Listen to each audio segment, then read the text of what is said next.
7:02 now, and this morning the investigation continues into the former New Haven police chief. The mayor says Karl Jacobson admitted to stealing money from funds using taxpayer dollars for his personal use. Your reporter Anna Stansfield is live outside police headquarters. So Anna, fill us in on what's new this morning. Well, good morning, guys. Last night, New Haven's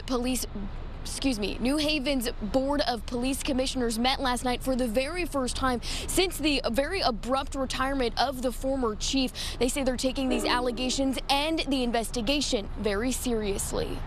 During their first meeting of the year, the New Haven Board of Police Commissioners already discussing a major investigation. It stems from reports that former Chief Karl Jacobson stole money from the city's confidential informants fund. That money pays people that give the police department important and confidential information to help solve crimes.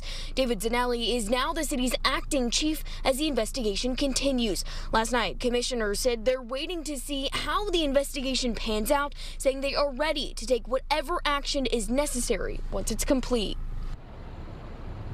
And later today, the police department is expected to give a recap on the number of crimes and violent crimes throughout the entire year of 2025. I'll have more on what that could look like coming up in the next 30 minutes. For now, I'm your reporter in New Haven, Anna Stansfield, Channel 3 Eyewitness News. All right, Anna, thank you.